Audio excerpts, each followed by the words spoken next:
the MMA RAXPOD for UFC 301 featuring Alexandre Pantoja and Steve Erceg. Can you believe I'm finally putting a face to the name after all this time? Now you have someone you can visibly take your frustrations out on, given the slide that has taken place with MMA Rax since UFC 298. You might be thinking it's an interesting time for me to make a video debut like this. We're still in beta after almost a year of doing this now that it's May of 2024. You may be wondering why I chose this week after all this terrible time to go on camera finally. I made my video debut for my other podcast gig that I have, so I figured now would be the appropriate time. No longer as camera shy, but still in beta. And, I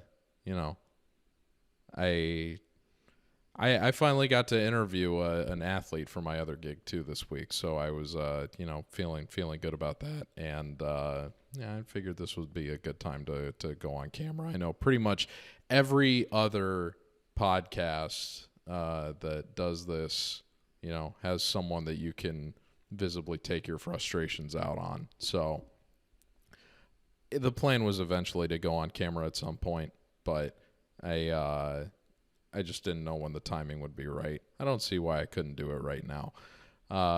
Got 12 fights to break down, which is more than I usually have. Only 9 picks, 3 stayaways, I believe. But I want to do a quick recap of last week just because it was probably one of the worst events I've ever had. Reminded me a lot of UFC Long Island. I've spoken about that one quite a bit. That one featured someone who was on this card this coming weekend, Jack Shore. An example of a favorite that I took that weekend that did not end up hitting. And last week, every single moneyline favorite did not hit. And even though I'm very grateful to have never been reverse swept, got in some ways saved by the skin of my teeth from a reverse sweep. A lot of people don't think Austin Hubbard beat Mike Figlak. I think that fight was a little bit closer than most people want to admit, just from a pure damage standpoint, and the striking was, I think, closer than some people are willing to give credit. I was a little bit surprised that Figlak ended up not winning, and not only didn't even get a split decision, but lost in unanimous fashion. I wonder how much, salvaging the last remaining scraps of the tough brand factored into the UFC, keeping it in-house at the Apex and, influencing the judges. But that wasn't the reason I picked Hubbard. I just thought the UFC experience would pay off more for him, on top of the fact that Figlak hadn't fought in, about a year and a half. And that ended up manifesting in him not getting the first round. So I feel somewhat vindicated with that. I was much more on edge with that heavyweight under that I picked, very nearly not coming to fruition. It was unbelievably frustrating to see Austin Lane shoot a takedown and just kind of do a lay and pray routine on Jahanta Diniz. But thankfully, Diniz came out of the corner with improved takedown defense and was able to put Lane away within the last 30 seconds before that bet also would have not hit. So it was frustrating to see Machado not get the nod in his fight with Don'Tale Mayes, although that fight closed close to a pick'em. And, I think there was an argument either way for either one of them getting it. I didn't think Mahashate should have gotten the decision over Benitez, but that was another close fight. Obviously, the bigger issues that I should discuss real quick are the picks for Jonathan Pierce, Ryan Spann, and Mateus Nicolau, of which I think there's, 3 reasonable explanations for why they happened. Now, I knew I mean, I still felt like Pierce, had a potential argument for winning that fight.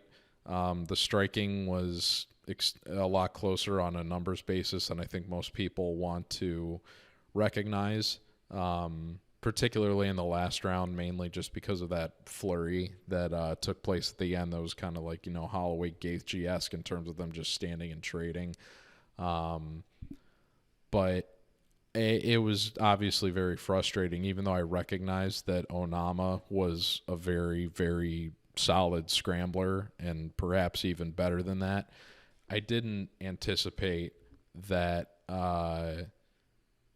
Pierce, for how much of his game takes place on the ground, that he was not going to be able to lock in his positions. I thought that his ability to retain dominant position was much better than he ended up demonstrating, even though some people would argue that he had made mistakes before. I recall that he got reversed, I believe, in his fight with Christian Rodriguez, in which Rodriguez, I think, took that fight on short notice and was up a weight class from, or at least at that time, probably up to weight. Well, no, I think that was a featherweight fight. So up a weight class from what he was trying to do at bantamweight, but was competing at featherweight for the sake of being short notice.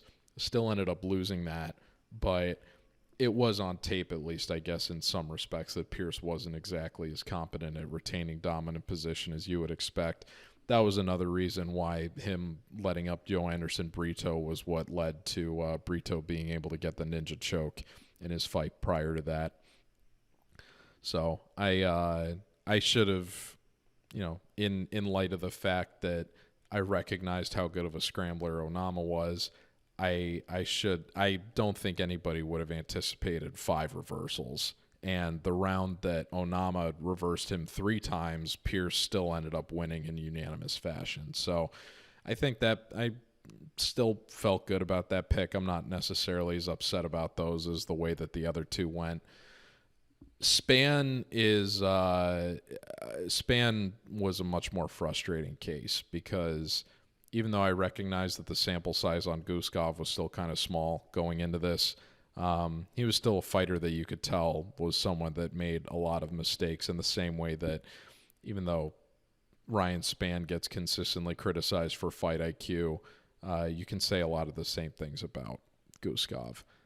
Even in that fight with Spann, he was fighting guard down in the second round.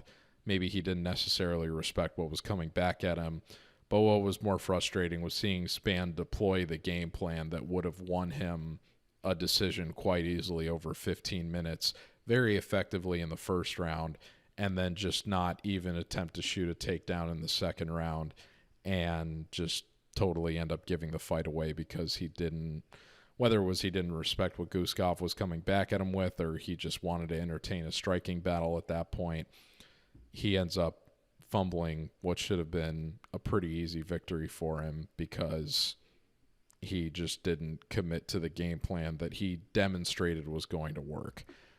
In pretty much every case of evaluating a matchup, I'm going to want to side with the fighter that's more well-rounded and has proven to be more well-rounded. And I still think that's going to be Spann in a lot of cases just because of what he's shown early on in his UFC career. But I was still hesitant to outright play him as a parlay leg just because of the fact that he had demonstrated an ability to not necessarily commit to where he was going to be most effective in previous fights. It didn't end up costing me at UFC Singapore because I was able to kind of successfully, I think, hedge off with the Alexandre pick. But I tried to hedge off again with taking Machado at Pick'em last week, and neither one of those guys ended up hitting. So it was disappointing to see that. And then going into the last fight, I really did think that Nicolau was going to be able to overcome the ring rust. And I had I did think that in spite of the fact that Perez had the quick turnaround after the Makayev fight and wasn't dealing with a layoff for the first time in his last 2 appearances, I still thought that Perez had shown enough of a fall off between his last two events and the various other setbacks he's had in recent years that he wasn't going to be as measured up to someone like Nicolau, who, I mean, if the Royval result goes differently and he doesn't end up getting finished in that fight, if he ends up beating Royval by decision or something, does he not end up getting the title shot against Pantoja? So I thought that Nicolau had kind of more ascended further up the division at that point, to where Perez had kind of been on a lower trajectory. The ring rust ended up, I think, taking pretty substantial effect in that first round.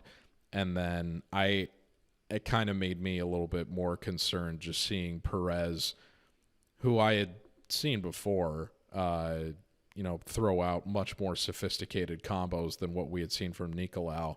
I just assumed that Nicolau was going to be able to pick it up, and he had even spoken about going into the fight that he has 25 minutes to work. So I anticipated him to make reads that were going to end up serving him well. And we had never seen Perez get a one-punch knockout like that. It's the rarest weight class to see those happen is flyweight. And Perez even joked in the aftermath of the fight that his training partners and friends kind of make fun of him for having pillow hands, and that this now was an indisputable fact that wasn't really the case with him. So it's not necessarily something you would have seen on tape before, is him being able to knock someone's lights out with one punch like that. That's something I will take into effect going forward. And, if I did have that note prior to this fight, I had that dialed in with Nicolau based on the fight with Schnell. I think I probably would have picked Perez to win over Nicolau, because I did have it graded that close. But because Nicolau was, below the 200 range, was in that 100 slot, and didn't necessarily have a lot of other favorites I was super confident in beyond Pierce and Spann last week.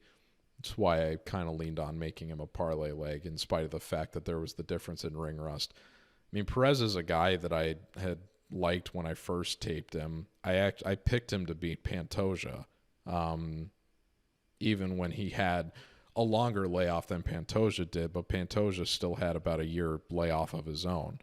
I believe that was at UFC 277.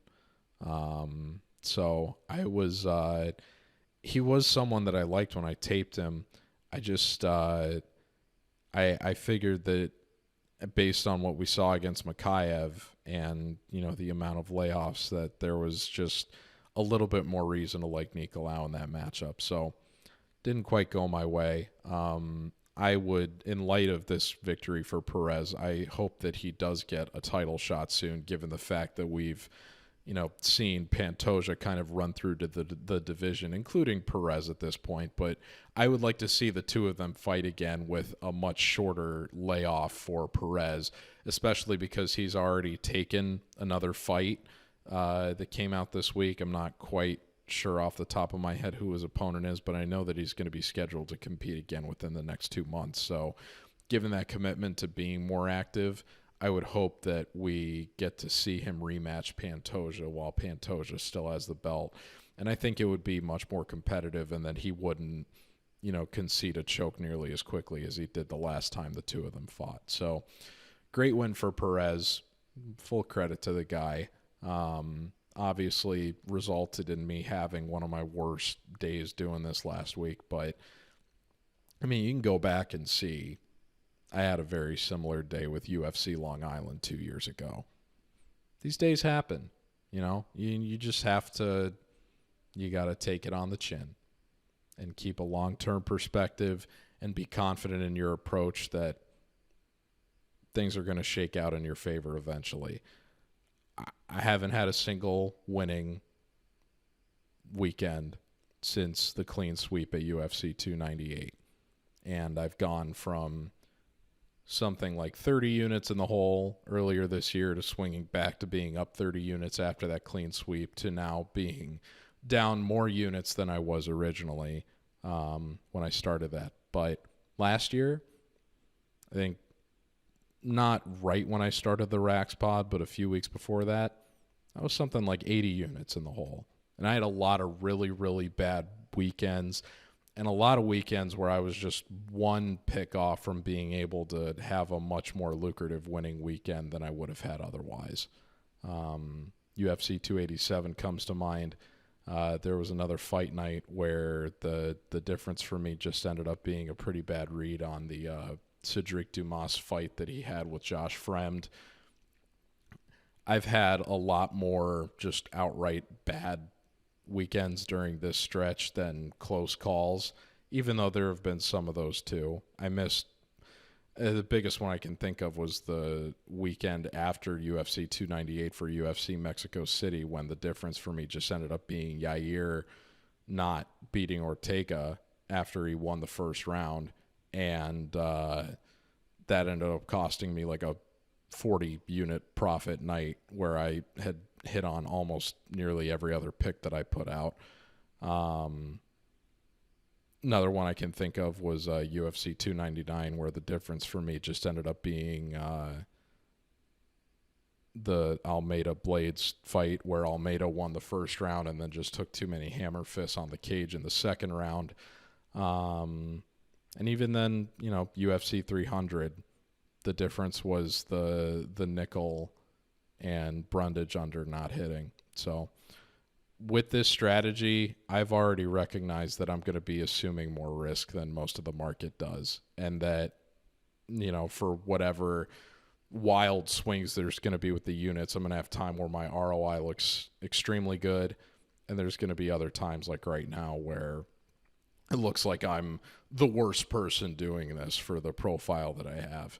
And people are going to call me a scammer, even though I've never asked for anybody's money and never will. And then, just not even necessarily doing this for fun, but, doing it just to build as much of an audience as I can and kind of, try to change and shift the narrative about not only how people look at this stuff, from a numbers perspective, but also I still view myself in many respects as a casual, even though I'm at the point now where I never really miss an event, and I'm watching all of the prelims and putting out some sort of analysis for just about every men's fight that features two guys that have at least competed on Contender Series or once in the UFC.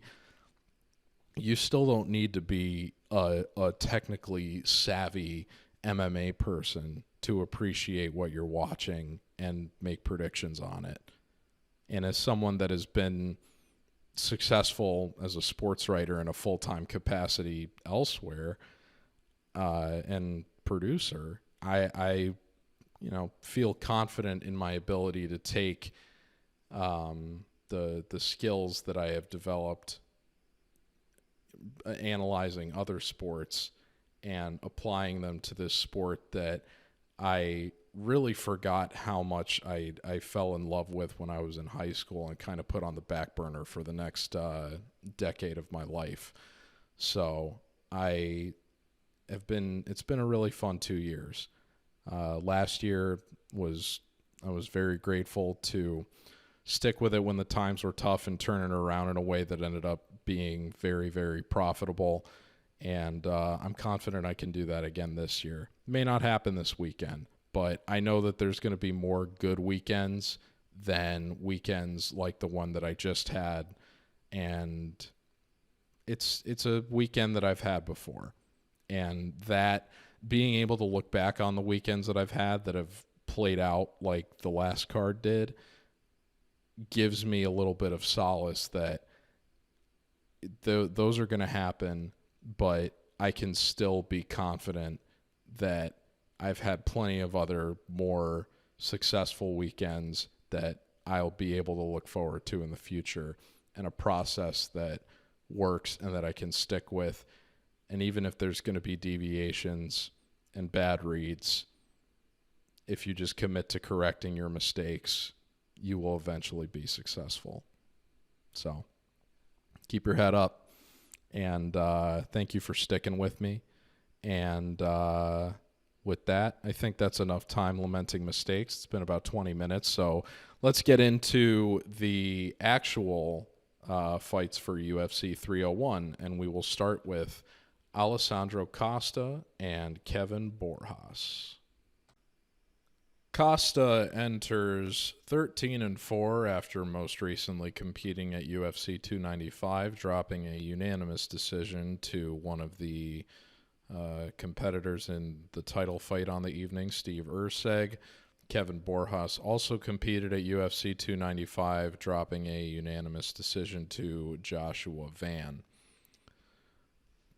Now, in the case of both of these fights, I did back Costa at UFC 295 as an underdog against Erceg. I do believe he was able to take at least, I believe it was the second round away from Erceg, but ended up losing a unanimous decision. And then Erceg went on to knock out Schnell in his third UFC appearance and now finds himself in the title fight for UFC 301. Conversely, Borjas, I advocated a stay away in that fight. He was a pretty sizable underdog, I believe, to Joshua Van.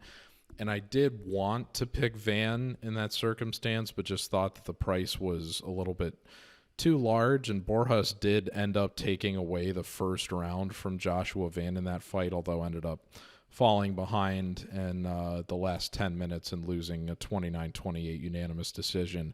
But that's also kind of become the MO for Van, at least in his Dana White Contender Series and UFC, or not Contender Series, forgive me, but when he fought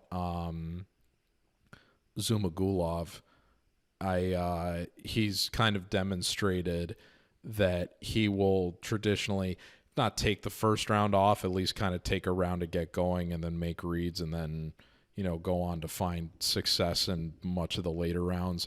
Just something we see from a lot of successful fighters. Peter Yan comes to mind as a pretty prominent example, I think, even though you don't really like to see that as a consistent pattern, especially when you're picking a favorite. But Borjas still, to his credit, took a round away from Van in a fight he was heavily favored to lose. So, credit to him for doing that. I do have a pretty strong grade on Costa here, and I recognize that, again, the sample size is small on Borjas, even though he's had 30 minutes of octagon time at this point. Costa's just had, I think, a much stronger level of competition than what we've seen from Borjas. There's been a lot of slighting towards, certain countries in terms of their regional scenes of late. Peru is one that gets a lot of bad flack, not just because of the recent representation that they've had from, I believe it's Claudio Puelles, but also, most recently James Yontop lost to I believe like a 300 underdog last week. And I'm blanking on the name of the fighter, Carlos something, I believe, but he competed on, only a handful of days' notice and was still able to pretty effectively out-wrestle him and choke him out in the first round. So big, for all the bad favorites that I put out last week, at least I didn't put out a minus 400 pick on Jan Top. But I still think that the level of competition that Costa has had, I mean, the two losses that he's had in the UFC have been Amir Albazi, who is kind of a fringe flyweight title contender in his own right, even though we haven't seen him since the decision over Kai Kara France that he perhaps didn't necessarily deserve, and losing to the guy who's now competing for the title this weekend is and taking a round off him even certainly isn't anything to be ashamed of.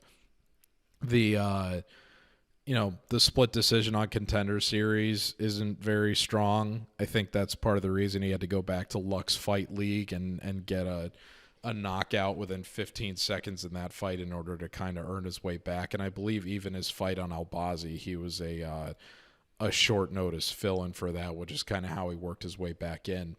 But he was a strong favorite over Jimmy Flick, and I think that most people were considering Flick to be on the way out, and then Flick kind of salvaged his run with the UFC by defeating Malcolm Gordon in a fight that I also believe he was an underdog if that wasn't a pick'em going into it. So the performance he had against Flick now at least reflects a little bit better than what he had before.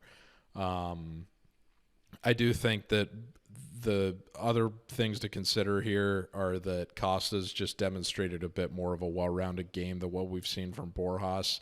Borjas does not have any wins by submission in his MMA career, and the one time that he's been finished, it was actually by rear naked choke. I don't necessarily think that we're going to see Costa take this to the ground, but he is going to have that option in his back pocket if he does choose to capitalize on it. And even though Costa did suffer a pretty gruesome knockout to Albazi, I think it's again worth mentioning that it was on short notice, and it didn't happen until the third round. So he was able to at least sustain, 10 minutes of damage prior to that before kind of wilting into that. So Borjas has good power. Both of these guys do, I think, for flyweights. But you've got a little bit more well-roundedness from Costa, where I think that if he does deploy that, he should be able to kind of take over and really put a stamp on this fight. The thing that I'll be a little bit concerned about is he going to be able to I don't think he necessarily wants to fight at the same pace that Borjas does. Even though I've seen Costa string together more punches successfully than, the combos we've seen from Borjas, you just wonder if Borjas is going to be able to beat him on volume. But at the same time, does that volume open up enough counter opportunities for Costa where he's able to capitalize with a bit more damage? And then the other thing to consider here, obviously, is that, this is a Brazilian card. A lot of the Brazilians are favored. Some of them are underdogs. But for these fights that are going to be drawn out to decisions, it's one thing to point to the judging and kind of, be upset about, is the judging going to be heavily in favor of the Brazilians? I think the bigger thing that you have to take into account is what kind of effect is the crowd going to have on a lot of the substantial moments, and how does that reflect on the judging, as opposed to the judging being outright corrupt or biased in favor of the local fighters. So I do expect, particularly given this is Brazil versus Peru, you would expect the local crowd, even though they're not necessarily going to be piled in there for the first fight, the crowd is probably going to be more in favor of reacting to what Costa does successfully than what Borjas is able to put out. So it's going to have to be pure 15 minutes of volume, I think, for Borjas to get an outright win here. I'm a little surprised that the fight is lined as close as it is, but I do think that Costa, barring him just falling behind totally on strikes within the first couple of rounds, should be able to at least eke out a decision here, if not give Borjas the first loss by knockout of his MMA career. Even though he's shown pretty good resiliency, went to war for 15 minutes with Joshua Van, but even Van, I think, is someone that we're still kind of waiting on to get his own first UFC finish, despite the fact that he hasn't really... Well, no, that's not true. He knocked out Felipe Buenes, but I don't think that was necessarily a super high-level opponent. Someone that was making their own UFC debut and was 34 years old in their own right. So this should be a good fight. Great way to start, I think. But I understand why Costa's favored here, and I am going to be taking him to win. I hope that he makes it a well-rounded affair, because I think that if he does, and he takes advantage of the kind of average takedown defense that we've seen from Borjas, that he should be able to get a decision outright here. But I still expect him to make a bit more of an impression in the striking, if not necessarily win on significant strike numbers with the assistance of the Brazilian crowd. And I think that he should be able to at least get a 29-28 here. So give me Alessandro Costa to win by unanimous decision. The next fight is Ismael Bonfim and Vinc Pichel. Vince. There's no E. It's one of those names you've seen written, never said out loud, so I'm not sure which way to go on that. But in any event, Bonfim enters 19-4. Hasn't been seen since Fight Night Strickland Magomedov last year. One of the clean sweeps I had in 2023. Thank you very much. That day I put out a stay away, and it was one of my proudest of the previous year against Benoit Saint-Denis, and Bonfim ended up getting tapped out in the first round, largely drowned by BSD. And it is funny, after the way that line closed with Bonfim at a -300 favorite, to see the trajectory that his career and Benoit Saint-Denis have taken since that fight. Pichel, meanwhile, we haven't seen him since UFC 273 when he came in favored over Marco Madsen and lost a unanimous decision that Madsen turned into a wrestling match. That was before I went live with MMA Rax about 2 months later, but I did take Madsen as an underdog that night and was very grateful to see him get that decision. I'm not going to spend a ton of time talking about this one because I did put it out as a stay away, but what I will say is back in November, when these two were scheduled to first fight, I did put out Bonfim as something like a -440 favorite. So I was originally going to pick him outright, and then he missed weight and got the fight canceled.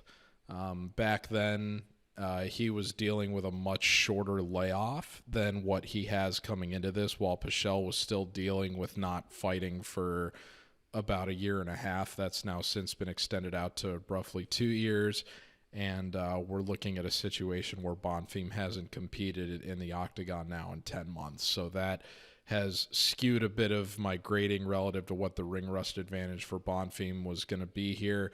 It is not as intense as it would have been if these two had successfully fought in November and had the fight gone ahead despite Bonfim's weight miss. I'm a little surprised that the line has become more pronounced than what it was originally back in November. But again, this is a Brazilian fighting someone that hasn't competed in about 2 years. So guy that's going to have local support. And Pichel also has since turned 41 since that fight was supposed to take place. So the age gap is a little more pronounced than it was before.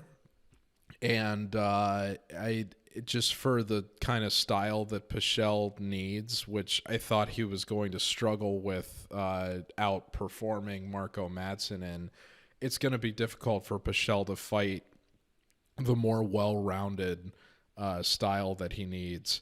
I know he's been at Factory X Muay Thai recently, so perhaps he's brushed up on his striking a little bit, even in his elderly by MMA standards age, but I don't expect any substantial improvements. And Bonfim has still proven to be a dangerous fighter in spite of the setback that he had against Benoit Saint-Denis. So I don't expect Pichel to have a lot of success here, but at the same time, he might be able to avoid getting finished. He's only been knocked out once in his MMA career, and it was in his UFC debut in 2012. So it hasn't happened for over, well, not quite over. It was December of 2012. So we'll say about 11 and a half years at this point. And he's only been submitted once, and that was by Gregor Gillespie. So Bonfim should get the win here, but given that the line is more expensive than what it was in November and the fact that Bonfim missed weight the last time coming out for this, I don't have any interest in playing this. I will generally advocate for not playing lines this expensive outright ever, especially if you're a capper. There's a lot more risk involved with putting out a favorite with this large of a price tag, and potentially taking it on the chin when they don't measure up. I don't think I've ever put out a pick at 400 or worse that hasn't hit, but I am reminded of when Muhammad Mokaev fought Tim Elliott, and it came out after the result of that fight that Mokaev was actually on his way to losing at least a split decision had that fight gone the distance, and he needed to salvage himself with a third-round submission in order to get the victory. Excuse me. So I always just kind of err on the side of caution when fights get this expensive, just because it would really stink to put out someone as like a minus 400, 450 favorite and not get them, or at least, kind of wear some egg on your face with not seeing that work out in your favor. One thing I do think is interesting that I'm now just seeing on here is that Ismael Bonfim does have a finish over Renato Moicano that happened in 2014. I think that's pretty crazy. But that must have been, I would be curious to see if that was at featherweight or lightweight at the time. But anyway, getting back to what I was saying, I do have a substantial favorite that I'll talk about later that I am putting out, but for the other two fights on this card that are lined in kind of a similar fashion, I am edging on the side of caution and saying don't bet those. And even the fight that I was comfortable putting out at the price that it was at has now since dropped, or rather gotten bigger to the point where I feel less comfortable playing it. But we'll get to that when it comes. My ultimate point here is you should not really be betting on this. There's not really a lot of value on Bonfim, especially given that he missed weight for this matchup the last time these two were set to fight. And it's difficult to say whether he will get the best of Pichel early or not, just based on that. So I wouldn't necessarily advocate for taking a round or a result prop here either, even though the line seems to be at 1.5 rounds and this fight is heavily favored to go past that.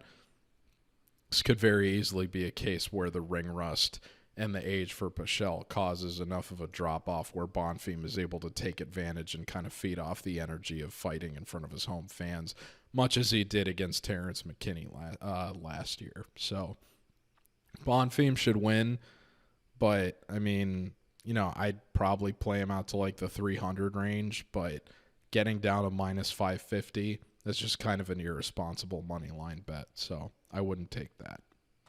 The next fight is Mauricio Ruffy and Jamie Mullarkey.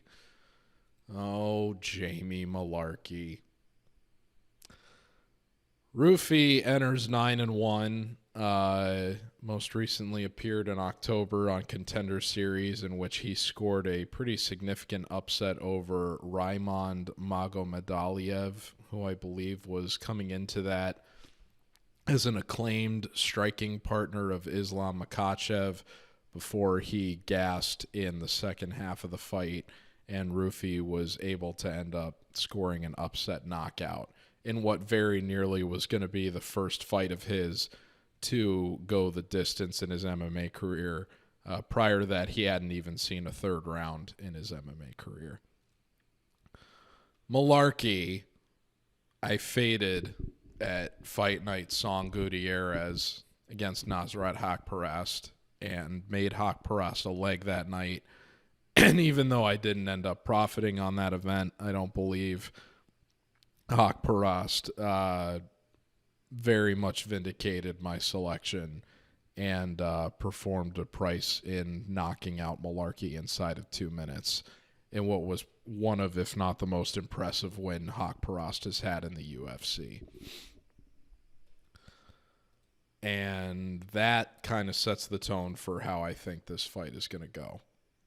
Because Mullarkey has now been finished by knockout in 3 of his last 6 appearances, in which I have actually graded all of them. The second event that I ever did in my analysis before I launched MMA Rax, was UFC 272.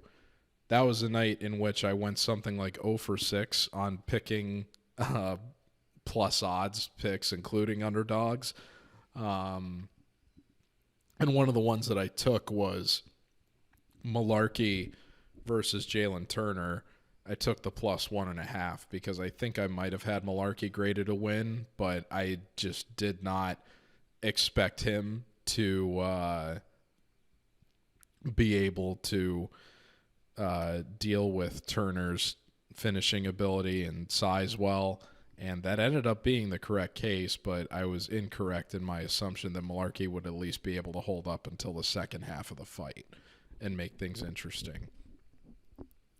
I then faded Mullarkey against Michael Johnson in a fight that I still feel, and many would agree, that Michael Johnson won. Johnson got the bad end of a split decision there, even though Mullarkey scored, I believe, at least one knockdown in his own right, which kind of made a round ambiguous in terms of who won it, because I believe both of them scored first-round knockdowns. He then fought Francisco Prado in a very short notice appearance for Prado, in which I believe Mullarkey was kind of expected to make more of an impression than he did. And Prado, to his credit, has shown to be able to put on competitive fights in the lightweight division at the UFC level despite his young age. But then last year, in his fight with Mohamed Naimov, he entered as a wide favorite. I advocated staying away just because you couldn't really trust his chin. And the Naimov-Mullarkey fight is really how I kind of expect this Ruffy-Mullarkey fight to go in a similar fashion. Because Mullarkey, I think you could probably guess, is the more experienced and perhaps even more technical fighter here than what Ruffy offers. It definitely is, something to consider that Ruffy, prior to Contender Series, had never seen a third round, had never really gotten close to getting to a decision, and that Mullarkey just has more experience going later into fights than what Ruffy has shown. And even though I don't really expect Ruffy's cardio to be as much of an issue because he was able to outlast Magomedaliev on Contender Series into the third round, it's also because he's cutting down from welterweight, what he was at on Contender Series, to lightweight here. So I expect the carrying 15 less pounds to help him in the cardio department. The question more is going to be, how does that impact his chin? Because the one loss that he did suffer in his career was a second-round knockout in which he was competing at lightweight. But I don't expect Mullarkey to be able to take advantage of that, given that we haven't really seen more than a couple knockouts at the UFC level, and really any high-quality finishes from Mullarkey throughout his MMA career period. Hasn't won by submission since 2015. His first knockout in the UFC was Kamaworthy, and Kamaworthy proved to have a very, very poor chin and has since retired from MMA. And his other finish, Devontae Smith, did not end up sticking around very long in the UFC either, and has suffered a handful of knockouts in his own right, including getting knocked out by Kamaworthy 2 fights before he ended up fighting Mullarkey, and had previously been finished on the regional scene as well. So Ruffy, by comparison, all of his fights have been won by knockout. That really doesn't bode well for Mullarkey here, I don't think. I do wonder if... I think this fight is lined appropriately, but Ruffy has kind of swelled out to being a 2-1 favorite. I would still say he's probably playable, even though some people may be considering he's a bit of a front runner here. But the fact that this is a former welterweight moving down a weight class, that has won all of his fights by knockout, going against someone that has, even though demonstrated a good, well-rounded MMA skill set, has proven to be hittable and kind of carry their chin high and not have the best defense on top of the recent attrition he's accrued. This is just not a good matchup for Mullarkey. It'll be interesting to see if he does end up getting knocked out here, what the UFC chooses to do with him after this. I've heard some people say that he's kind of this guy where you wouldn't really be surprised if he's cut by the end of the year, but you also wouldn't be surprised if he's still on the roster as this kind of gatekeeper middleman for the lightweight division, something like 7 years off from now, when he's approaching the twilight of his career and getting on the wrong side of 30. I hope he sticks around, just because it's been fun, getting...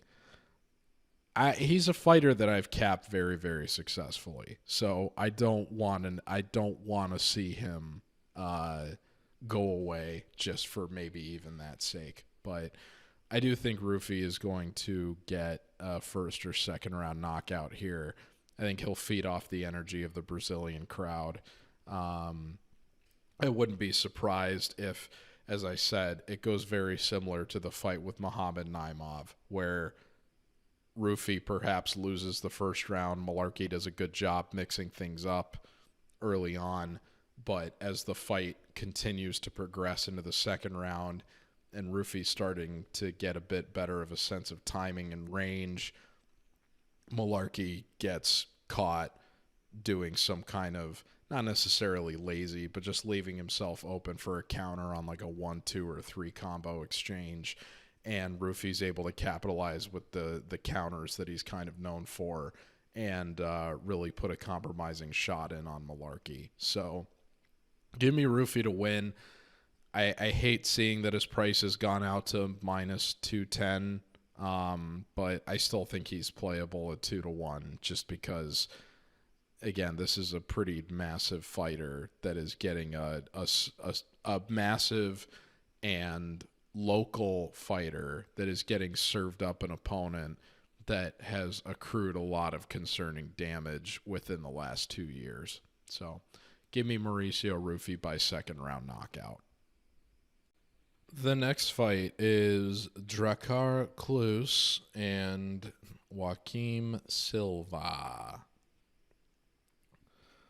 Klose enters 14-2-1 and got a meme slam KO over Selecki Joe at Fight Night Darus Sarukian at the start of last December.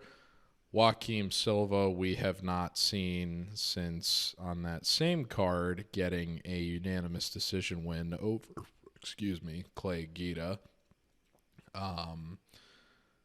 I faded both of those guys.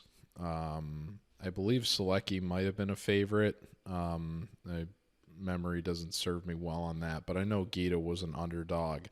I faded both of them.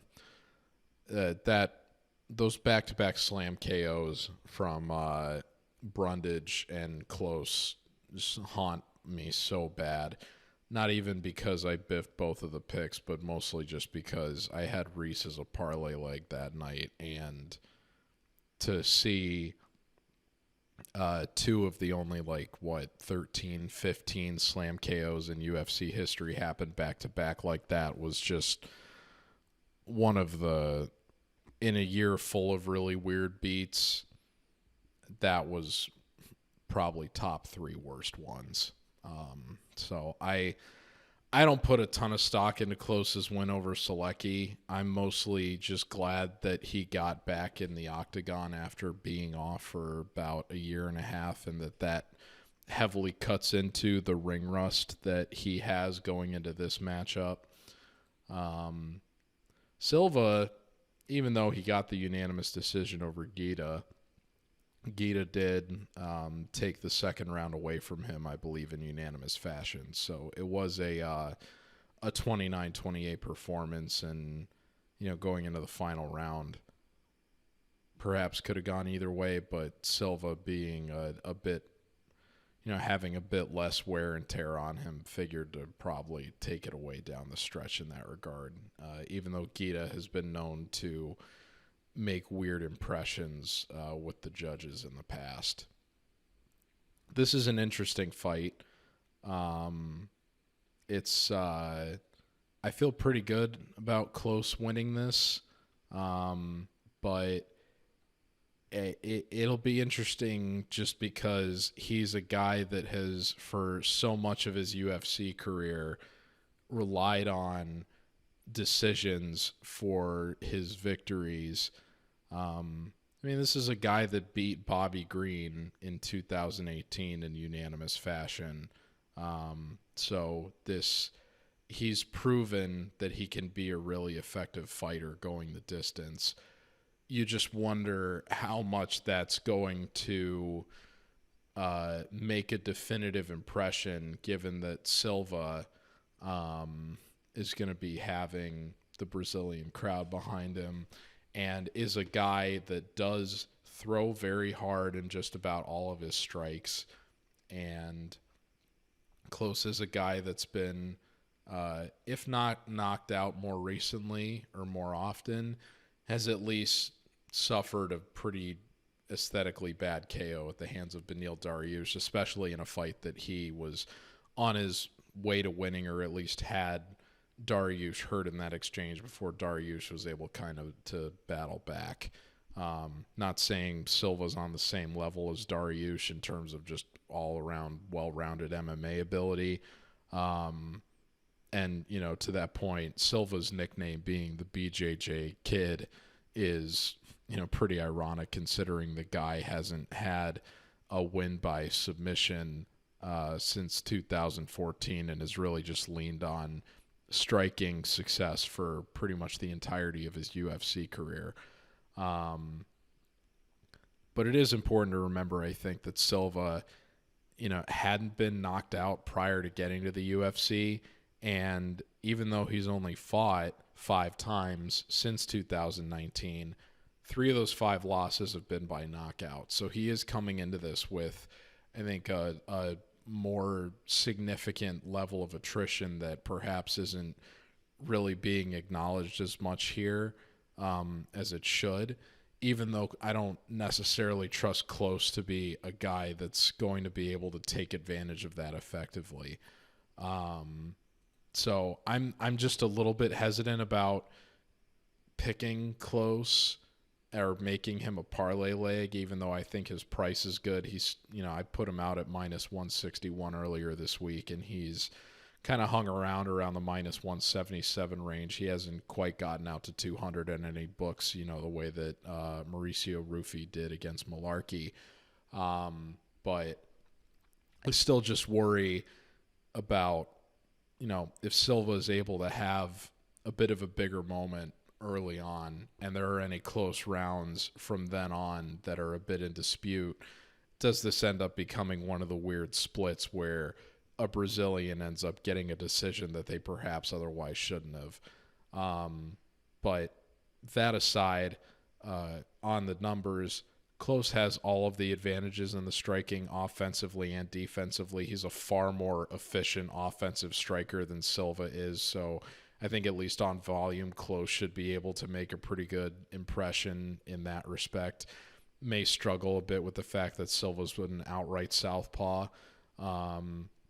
If he does choose to go to the ground, I think that he can have some success there, if not necessarily keep Silva down there for the duration of the fight. I think that Sarukian wasn't even really able to do that and was, kind of recognized as they got into the later stages of the fight that he was going to have more success kind of doing standing striking than anything else, which is why he was able to get the late finish in that one. But Klose overall is carrying far less attrition coming into this, and he's had 2.5 times more fights that have gone the distance than what Silva has had. So I do think that the later this goes, the more Klose is going to be able to make an impact and a more sustained impact than what Silva would perhaps want. I think you could probably see Silva maybe winning the first round, getting even perhaps an early knockdown, but then Klose kind of making adjustments and being able to get the last 10 minutes outright, although obviously I would feel more comfortable seeing him come out early, deploying the more effective game plan, and potentially getting a 30-27 by not taking any compromising power shots or suffering any knockdowns at all. Proven to be a much more effective final round fighter than Silva has in Silva's appearances that have gone the distance, even though he did most recently get the win over Clay Guida by winning the third round. Prior to that, lost a unanimous decision to Vinc Pichel, and had won both of his decisions prior to that.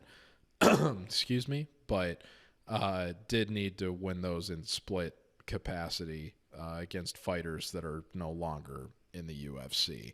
And one of those was all the way back at his debut at UFC 191. So I wouldn't anticipate that he's going to necessarily rectify that at 35 years of age, although Klose is pretty old in his own right at 36, which makes me a little bit concerned about his ability to mix things up here with incorporating wrestling.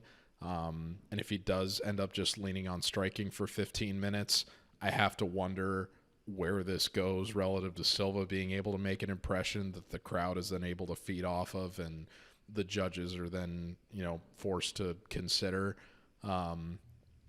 But I do think Klose is rightfully favored here. I do think he's the more well-rounded fighter, if not necessarily having the submission offense that Silva is purported to have, even though we haven't really seen it in the UFC.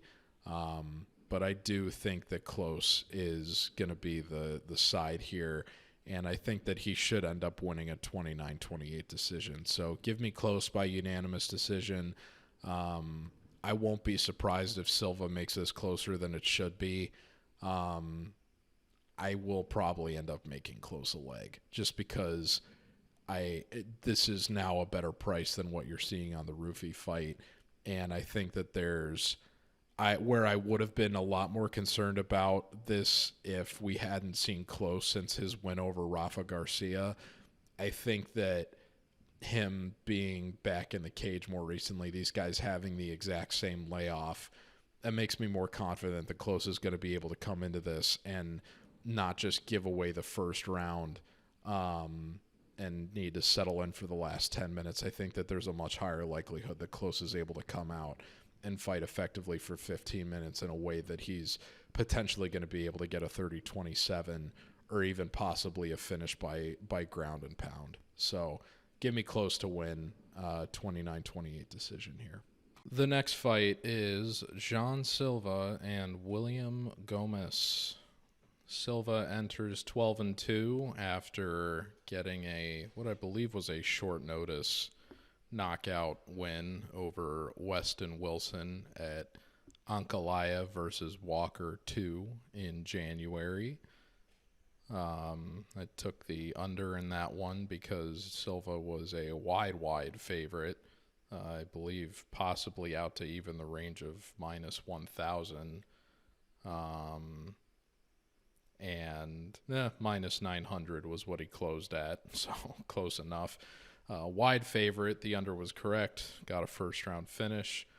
Gomis, meanwhile, was last seen at France last year. Go figure. He is a French fighter facing Yanis Gamori in a fight that was a bit of a controversial late-round finish. There's some people speculating Gamori suffered a groin kick that wasn't called by the official. I believe I stayed off of that one because Gamori did not have any previous UFC experience. And that is correct. I did not make a call on that one. I think I only had about 3 picks for that card in general, 3 or 4. I think the only pick I missed was Thiago Moises over Benoit Saint-Denis. I also advocated for a stay away when he fought Francis Barshall, which was disappointing because I did have him graded to win, and I could have had an underdog pick on the record there. But close fight. I went to split decision, in which Gomis showed some decent defensive wrestling ability that I think will serve him well here. And got a win over Yarno Aarons in his UFC debut that has aged a little bit gracefully. A lot of people are critical of him just because he almost got submitted at the end of that fight, but he was able to fight out of it and survive to a decision. I don't think he necessarily gets enough credit for the earlier rounds that he had in that. And I think that he does have a bit of a rep as a somewhat boring fighter that he doesn't necessarily deserve. I mean, for the guys that are really, really at the high level of this sport, you want to see defense first, feint second, and then those are going to be setting up their offense.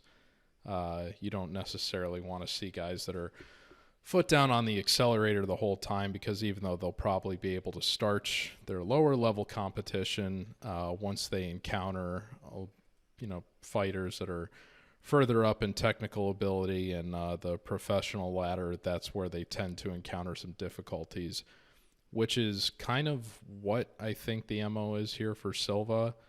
I don't think anybody can protest that Gomis has had or at least has not had the higher level of competition here, and that this isn't Silva's toughest fight to this point in his UFC career. Gomis has had a couple different fights against high-level talent, even on the regional scene. Did lose his fights to the two toughest French prospects I think he faced in Saladin Parnasse.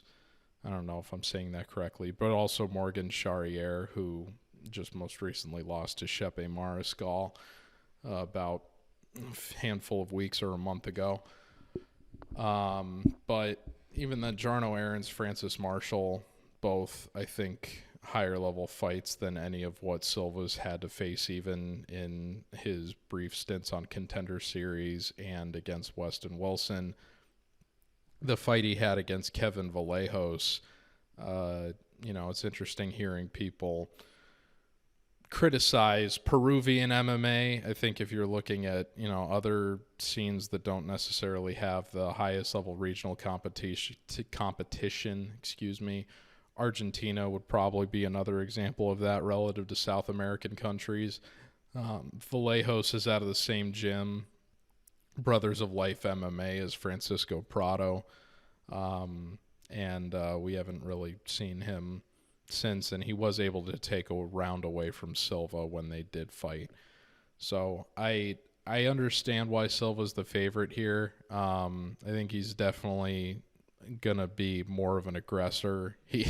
People have joked this week he kind of has this serial killer aura about him, which I totally understand based on his post-fight interview, and he's already had a bit of a face-off in some hotel lobby with Gomis leading up to this fight.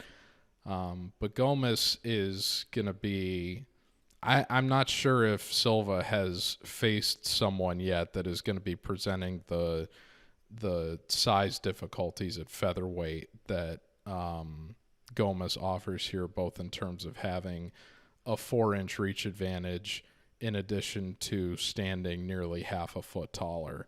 So, as I've kind of spoken about recently, you try to take into account the fact that without reach, height really doesn't become an advantage, and in cases where reach is consistent, but there's a difference in height, the height can actually be a liability. Here, I think when you take into account the fact that Gomis has these two advantages and that he's got a significant strike defense through 3 UFC fights that sits at 75%, which is up there with the likes of, I'm trying to remember the name of the guy that just upset Yavid Basharat. It's not Yusuf Salal. Ayman Zahabi, who is one of the best defensive strikers in the UFC, and I believe his significant strike defense percentage is sitting up around like 72, 73% going into the fight with Basharat. So anytime you're getting up into that 70% range, you're talking about truly elite striking defense. And I think that's going to make a big difference for Gomis here. I wouldn't be surprised if Silva starts hot and then kind of trails off a little bit as the fight goes on. I don't think that there's a ton of finishing upside for Gomis here, just because Silva is not someone we've ever seen finish before. But this is also someone who, prior to his fight on Contender Series, had been running through just about every opponent that he faced on the Brazilian scene, which is usually kind of a red flag that they're not facing the highest level competition that they could be. So I wonder how much Gomis, with his defensive ability, is going to be able to frustrate Silva as he's kind of winging all these power punches that maybe aren't necessarily going to land. Gomis himself has only ever been submitted to be finished in MMA. He's never been knocked out himself, so I would expect his chin to hold up relatively well, even if he does maybe get caught. I could see him losing one of the earlier rounds, but I think that as he's able to adjust and make the most of his range and his size, that he's going to be able to frustrate Silva and kind of make this the boring fight that he needs to on his way to getting a 29-28 down the stretch. So I like Gomis here as an underdog. When I put out the pick on, I believe it was Tuesday, he was a plus 143 underdog. The line is now since narrowed considerably. He's down to plus 102 at some books. In some places, it's even become a pick 'em outright. But I do think that Gomis is going to be able to get the job done here. And it's not often that you get to take advantage of someone with this kind of height and reach advantage that's also going to have the advantage as a southpaw at underdog odds like this. So give me Gomis to win on a card that has a ton of Brazilian fighters favored to win. I think this is one of the spots that you can feel good about, one of the favorites potentially getting upset. So give me William Gomis to win by decision.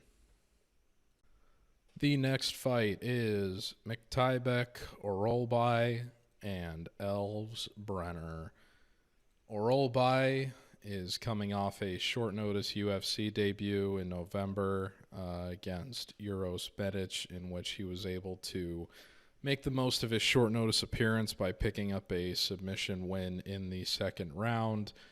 Brener is coming off one of the best 2023s any fighter on the UFC roster had, in which he picked up two massive upsets as a plus 400 or greater underdog against Zubaria Tukogov and Guram Kutateladze, the latter of which was one of the best underdog picks yours truly made last year, and then followed that up as a favorite over Kenan Khrushchevsky at the last UFC event that was in Brazil, Fight Night Almeida Lewis, in which he won by first round knockout.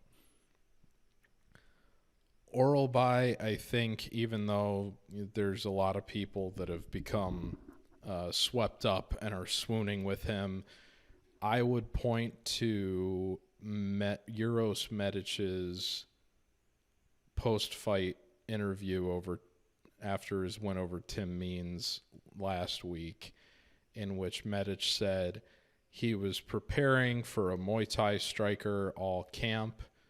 Orolbai took the fight on, I think, less than a week's notice, and that dramatic switch in style left Medic vastly unprepared for someone who was going to be much more of a wrestler than what he had been training for relative to the Muay Thai style he had been anticipating from his previous opponent.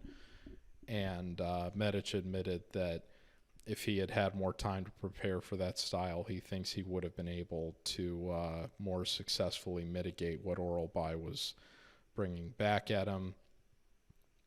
Now, that's not to say Orolbai is an incompetent striker, but it is concerning that despite the fact that he had the victory that he did, I'm not sure he even achieved 10 significant strikes in that fight in the roughly 9 minutes that it lasted, which is why you're seeing, at least on the stats coming out of that fight, that he doesn't even average 1 significant strike per minute. That's not to say that if this is a standing affair for 15 minutes that pace is going to be continued, but I think you would be hard-pressed to argue that Orolbai won that fight in every aspect and didn't just, have an advantage in terms of being able to lean on the wrestling and the short-notice preparation in that department that a guy that wants to make these fights pure striking affairs like Medic would have preferred.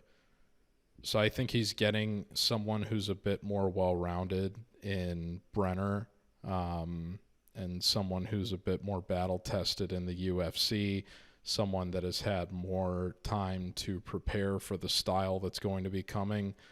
Both of these guys are hard hitters, but we've just seen Brener be able to go to war with guys that even profile as higher-level strikers than he is, such as Kutateladze, and hang tough and take advantage of fights that end up going deep. So I really don't agree with Orolbai being a 2-1 favorite here. I think that there is a fairly high amount of recency bias baked into that isn't,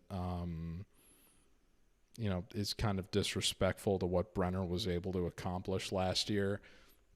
I know his fight with Tukagov was a split decision, and there were some people that felt that he shouldn't have ended up winning that. But I do think that he did a good job of doing enough damage on the feet in that fight where he had an argument for winning that was looked favorably upon by at least 2 of the judges.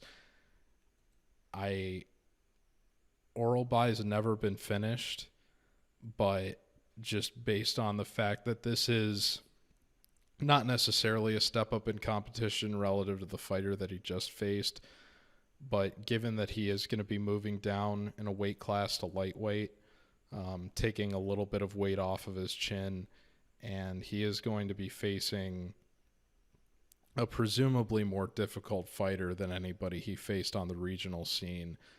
I think that at this price tag, given that we've seen Brener compete and win in fights where he's had longer odds against him in the past, and the fact that he's going to be a Brazilian fighting locally for the second time in a row, I don't see why you wouldn't feel compelled to take a shot on Brener here, given the odds. So I'm going to be backing Brener again. I won't be surprised if Orolbai just kind of pulls a lay and prey on him. But neither of these guys have ever been finished, so I would be surprised if this one doesn't go the distance. And for the exchanges where I do expect these guys to at least give each other a little bit of mutual damage, I still think that Brener has shown a better ability to disperse volume in striking than what we saw from Orolbai against Medic, who might be a little bit too willing to go to the wrestling as quickly as he did in the last fight. And if he doesn't end up getting the control that he needs to keep the fight where it would mitigate Brener's presumed advantage in volume striking, it's going to be easy for the judges to give the fight to the one that's getting the local support here. So I am taking Brener to win. I'll say that he gets it done by decision. I would be shocked if either of these guys finishes the other. I think Orolbai might be better served. We'll see how he does at lightweight in the UFC, but I am surprised based on how he did against Medic, even though it was on short notice. And Medic was someone who I think was looking to move up to welterweight anyway, so it probably kind of made sense for them to fill that booking the way that they did. But I would be surprised, especially depending on how Orolbai does here, if we don't see him go back up to welterweight, given his style. So give me Elves Brener to win a unanimous decision, or it could be a split, but I'll say it's a close decision, 29-28 either way. We'll see how the rounds shake out. I would expect it to be 1-1 going into the third, and then Brener to just kind of make a bit of a bigger impression down the stretch. The next fight is Joanderson, Brito, and Jack Shore. Brito enters 16-3-1 after picking up a ninja choke comeback submission win over Jonathan JSP Pierce at Fight Night Allen versus Craig last November. Jack Shore we have not seen for over a year since his comeback win over Makwan Amirkhani at UFC 286. And he enters 17-1.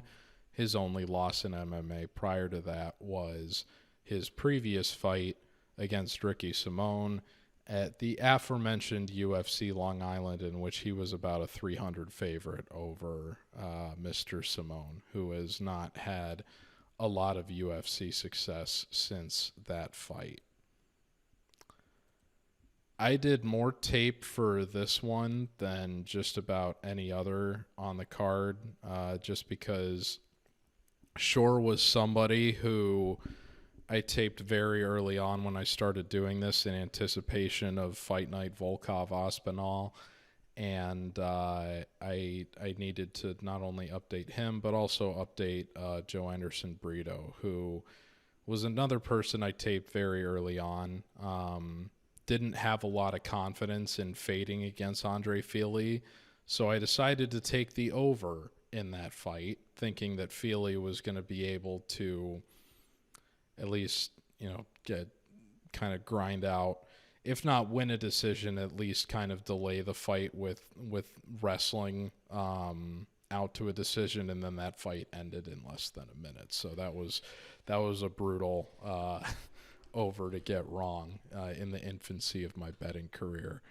I don't believe I had any call for Brito's fight with Lucas Alexander. If I did, I can't remember if I believe Weston Wilson was making his UFC debut against Joanderson Brito, so I wouldn't have had a read for that on Fight Night Strickland Magomedov when I had a clean sweep. But I did take Brito as an underdog against Jonathan Pierce, and obviously one of the funnier moments in MMA last year when Pierce was, on top of him and in top control and was complaining to the ref about getting hit in the back of the head, and Brito just kind of went blah, blah, blah, blah, blah. And then we got the infamous do some boy from JSP, and then he gave up position and got ninja choked. So and then Brito pulled the Derek Lewis and took off his pants and then threw his mouth guard out of the apex. That was one of the funnier ends to any fight in 2023. So I took it upon myself to watch film on these guys again, just because I hadn't really updated Brito since his decision loss to Bill Algeo. And Algeo was someone that I had not looked very favorably upon, which is why I kind of had discounted Brito, I guess, to a point, at least going into his fight with Fili. But is on a 4-fight win streak now, and the win over Fili has aged, I think, at least reasonably well, given the fashion that he did it in. Arguably, the win he has that has aged most favorably above all was the Diego Lopez win on Contender Series, despite the fact that fight ended by eye poke. And his fight prior to Contender Series was actually a first-round knockout of Shepe Mariscal, who has become something of a darling for many UFC fans. And so you could argue that his two most gracefully aged wins were actually prior to his debut in the UFC. Now, Shore, I took the plus 1.5. I mean, like I said, I looked very favorably upon him, just from an all-around technical standpoint going into his fight with Timur Valiev. And I believe he was a pretty substantial favorite. So given the style of those two, I decided to take the plus 2.5 in that fight and was rewarded for it. He also made that fight, I think, a little bit closer than perhaps he would have liked. But I had such a fond technical grading of him going into that when he fought Ricky Simón, I figured that even though I shouldn't have taken him at 3-1 odds, I should have advocated for a stay away. I still felt that he was going to be just a little bit better and really got beat in his own game in many respects. There wasn't a lot of action on the ground in that fight, at least in the first round, but he did get put on the fence a bit. And even though he's pretty well-rounded technically, the interesting thing about his fight with Simón is that both of those fighters, and this is something that has come back to bite Simón in his more recent UFC appearances, is that neither one of them really throw combos with more than 2 strikes. Shore's got decent kicks, but he doesn't really follow them up with any punches, and he's never really throwing anything more than a 1-2. And the same really can be said about Simón. And what ended up being the difference in that fight was that Simón was just a visibly more put-together athlete and clearly had more power at his disposal than what Shore was going to be able to return with. So once the clinch in the ground game was proven to be mitigated by Simón's own wrestling ability, there wasn't really a whole lot that Shore had to return fire with against Simón, and he ended up getting club and subbed. Amir Khani, because of that, because Shore was also moving up to featherweight, Shore wasn't necessarily cut out at bantamweight, and I was curious what it was going to look like for him adding 10 pounds moving up to featherweight. And he, not like the guy's in bad shape or anything, but he's just a little bit more, I mean, the difference in body composition when he's going to be standing next to Brito is going to be very stark.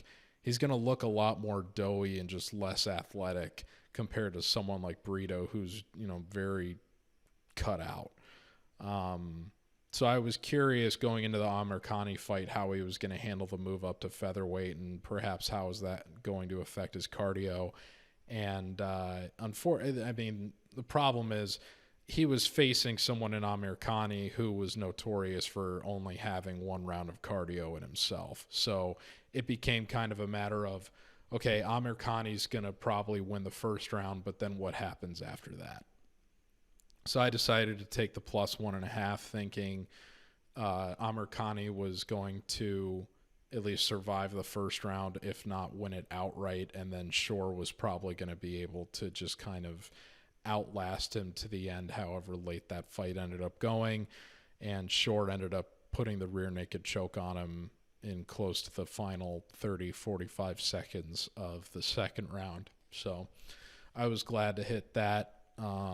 I think I did make that a leg that night, even though I don't believe I made profit on UFC 286.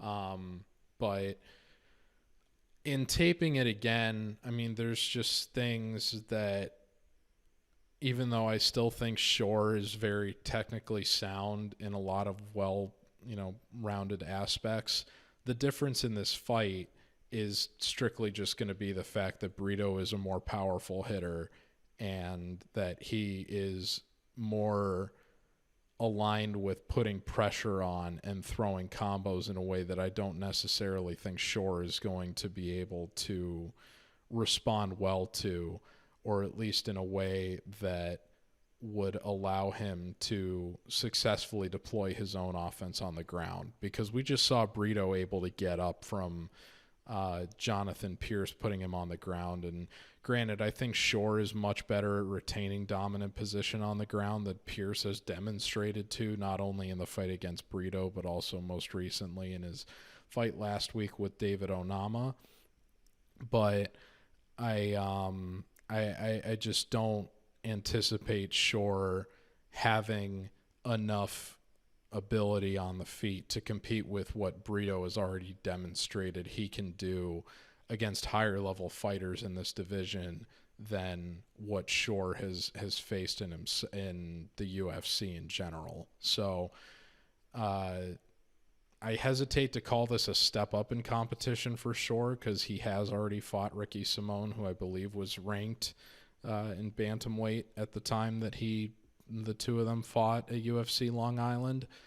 But I do understand why Shore is the underdog here.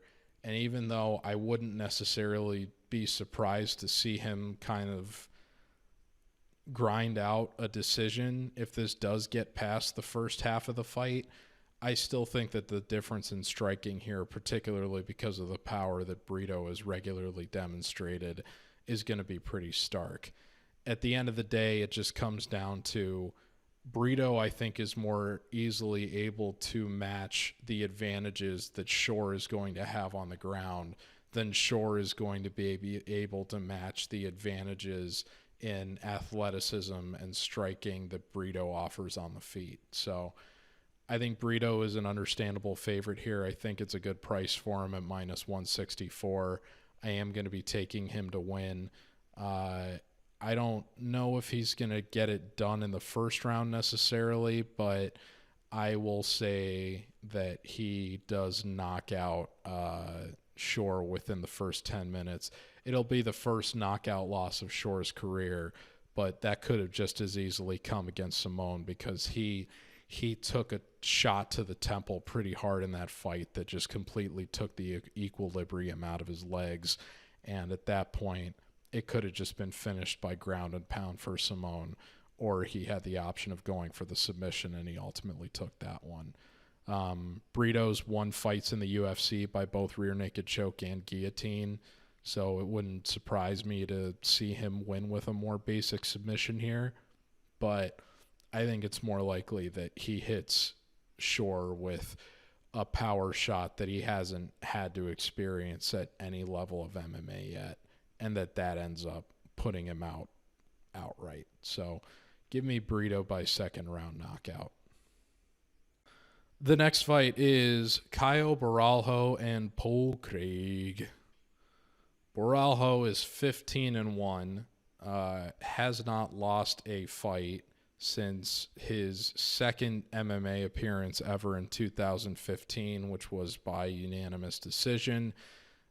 He has since gone on to win his next 14 fights, albeit with one no contest, and is undefeated across 2 appearances on Dana White's Contender Series and all 5 of his UFC events. Meanwhile, the Bear Jew, Paul Craig, has most recently lost in his main event, which I believe was a bit of a short notice. I think Allen was set to face someone else, and they had to kind of slide Craig in there at the last minute. But Craig did not really respond well to what Brandon Allen had on the feet or really anywhere else. And fighting someone that had at least, proven to have as much of a submission acumen as Craig did, saw Craig kind of fall apart at the start of the third round and lose inside of a minute after the opening 10. However, he did score a upset win over Andre Muniz in his middleweight debut in the UFC, but prior to that, got knocked out pretty emphatically by Johnny Walker in his last fight in Brazil at UFC 283. And then Volkan Oezdemir, he also lost a unanimous decision too, in a fight where I believe I took him as an underdog. Now, Paul Craig, I've always kind of looked favorably upon him just because when the first 3 events that I did were Fight Night Makhachev Green, and then UFC 272, and then Fight Night Volkov Aspinall. And there were a couple underdogs that I picked correctly at Makhachev Green. Terrence McKinney over Fares Ayam, and another one was Armin Petrosian over Gregory Rodriguez.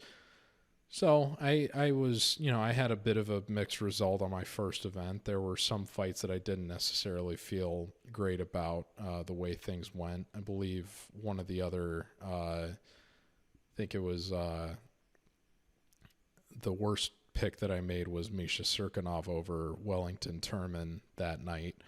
But I had, mixed results that made me feel reasonably good going into UFC 272. And because of the amount of underdogs that I got on my first event, I felt more compelled to take more of them going into 272. One of the ones I spoke about earlier was the over on the +1.5 for the Jalen Turner-Jamie Mullarkey fight.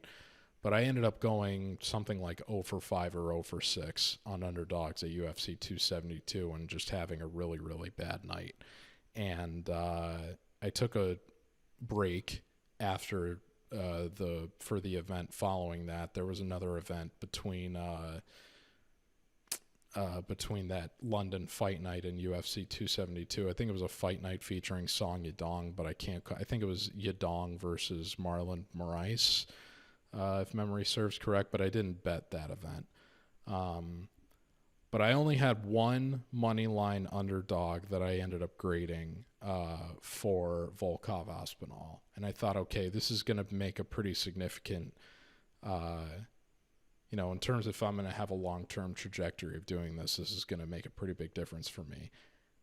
And it was Paul Craig over Nikita Krylov. And the path to victory that I saw there was that Krylov had several losses by submission previously in his career, and that he was returning to the UFC after a significant hiatus relative to the recent run of upsets and success that Craig had. So I looked at that, and I looked at the odds, and I said, okay, given the recent success that Craig has had and the pattern of losses that Krylov has had that falls directly into how Craig can win here, I don't see why you wouldn't take a shot on Craig winning at plus odds. And I remember feeling just an unbelievable wave of vindication when Craig won. And it just made me feel so good about my ability to kind of run tape and then see these patterns and then put things together that I said, okay, this is something that I think I could be really good at if I put the diligent amount of work in. And then I got a clean sweep the next week with 3 underdog picks at UFC Columbus. And the only pick I missed on Volkov Aspinall fight night was the +1.5 on Jai Herbert and Ilya Topuria. So I was feeling myself quite a bit after that little run of success, and I owe Paul Craig's win over Nikita Krylov quite a bit of credit for that. So that was one of the reasons why I picked him later on that year against Uzdemir. He ended up losing that decision, doing a lot of butt scooting and whatnot in kind of embarrassing fashion.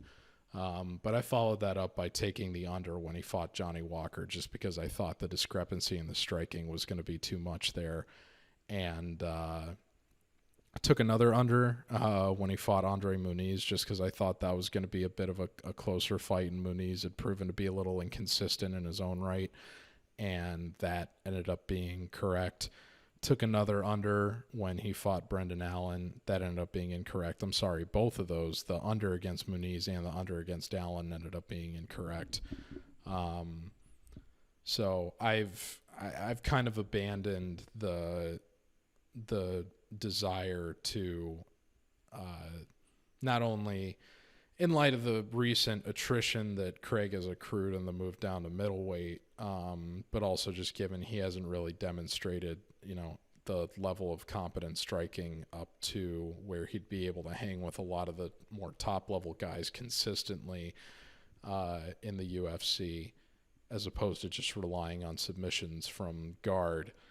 I realize now that that's not really conducive to getting early finishes either, because he is able to kind of, apply more of a defensive posture for himself from there and avoid getting finished early if he doesn't get caught on the feet.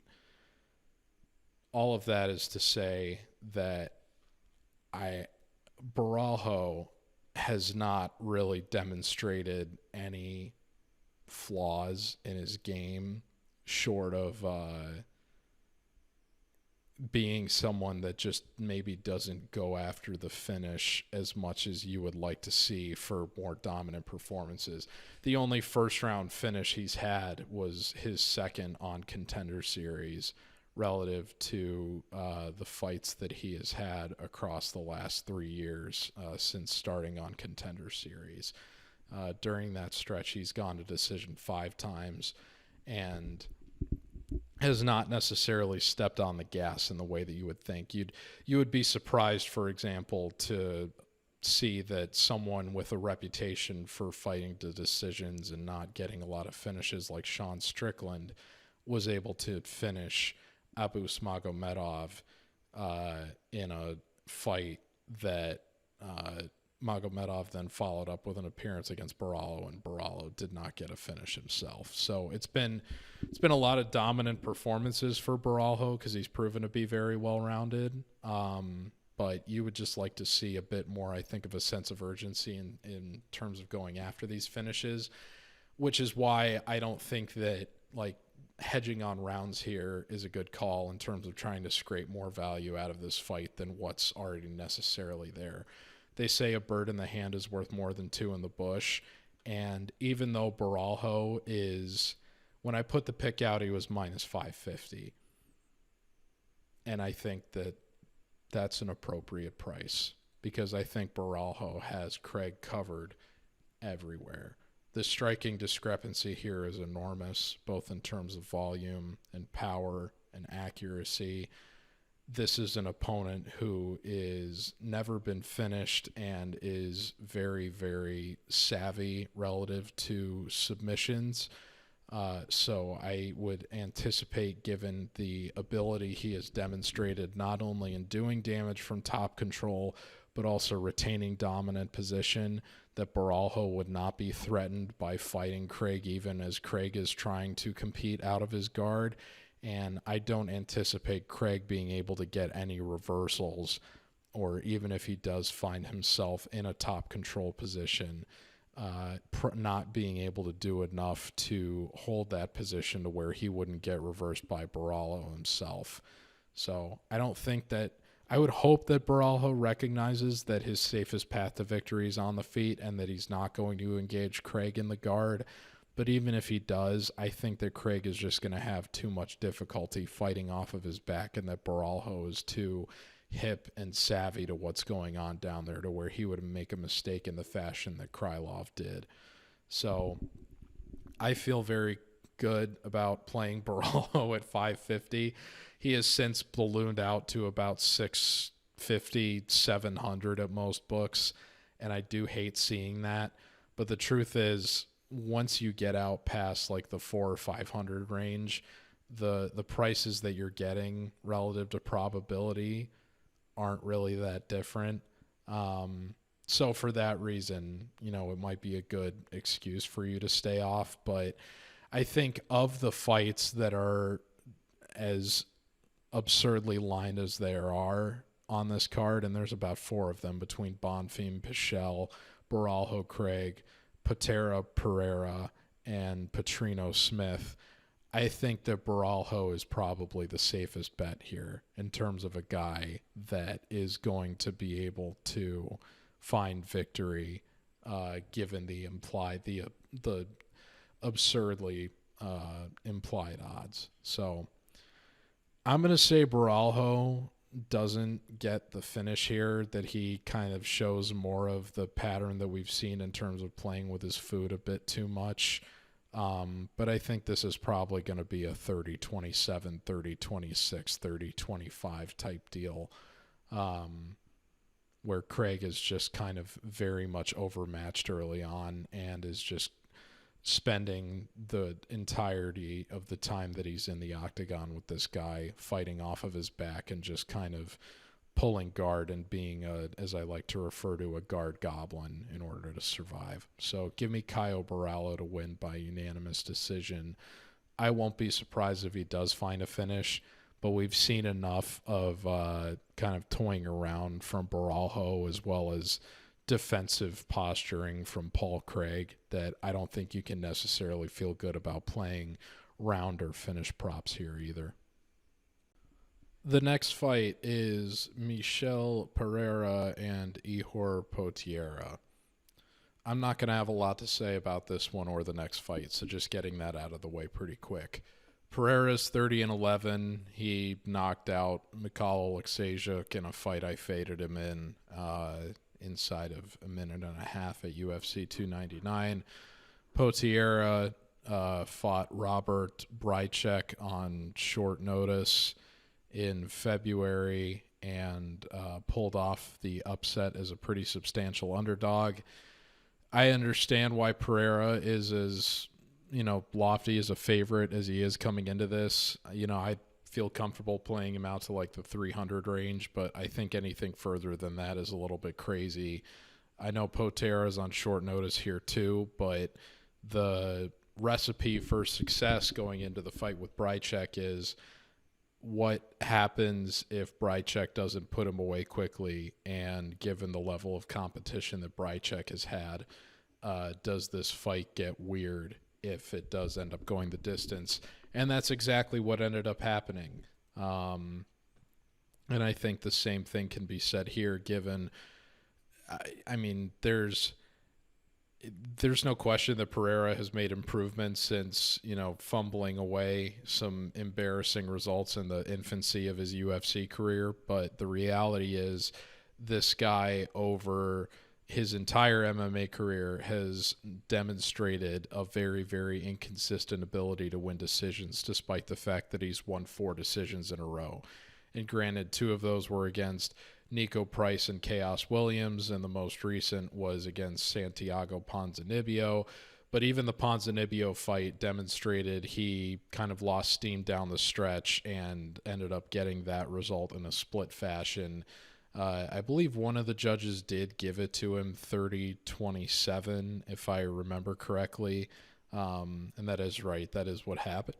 Excuse me. But I believe it was the 3rd round that at least 2 of the judges saw in favor of Ponzinibbio. So he did, in some respects, slow down in the striking down the stretch. And I just wonder if, given the move up to middleweight, which is a presumably easier weight cut for him than when he was fighting at welterweight, he's still going to be carrying 15 more pounds than he would otherwise be used to having coming out of his welterweight run. And you just wonder, given the fact that we didn't have to see him do that against Petroski or Oleksiejczuk because neither of those fights lasted longer than 90 seconds, what does this fight look like if he isn't able to put Potieria away very early? So I can't advocate for betting him at the price he is now, currently -600, getting out to -700 in some places. I don't think that he has Potieria covered in totality in the same way that Borralho does against Craig. So I just wouldn't advocate playing him here. And I've gotten burned taking unders in fights that Potieria has been in before, or overs rather, I guess. So I've actually played unders for Potieria before, which is what I did when he fought Mauricio Shogun Rua, but obviously Rua was in his retirement fight. And the Ulberg fight was also, I think, a little bit different. Again, that was at 205. This is at 185. So even though he is taking weight off of his chin after suffering 3 knockouts in the UFC in his last 5, I still don't think, given the under 1.5 is -160, I think that that's probably pretty reasonable given the 2 recent results that Pereira has had. But we've also seen him in just about, I think he's had 10 UFC appearances now, and 7 of them have seen the 3rd round. So if he's just not able to put Potieria away early for whatever reason, if Potieria recognizes that the best path to victory for him here is probably just trying to extend this out as late as he can and survive a first-round onslaught, you just wonder where this fight is going to go. So Pereira should win, but I wouldn't bet him at -600. The next fight is Vitor Petrino and Anthony Smith. Again, I'm not going to have a lot to say about this one. Petrino is 11-0. Last time we saw him was a couple months ago in March when he took a unanimous decision win that underwhelmed some people against Tyson Pedro. That was at Fight Night Rosenstrike Gaziv, in which I put out picks for the public, but decided not to make any parlays or lay any bets that week, given I didn't have a lot of confidence on the only couple of narrow favorites on that card, and I ended up being proven correct because both of the narrow favorites I liked, including Gaziv, ended up falling short. Meanwhile, Anthony Smith most recently got knocked out against Khalil Roundtree at the beginning of the third round in a fight he was fading in pretty quickly over the course of the second round. That was back in December at Fight Night Song Gutierrez. That fight, I did take an over on plus 1.5 rounds at plus odds and was grateful to see that pick be correct. I'm still pretty salty about the split decision that Smith got over Ryan Spann. I did not think that Smith did enough to win that fight.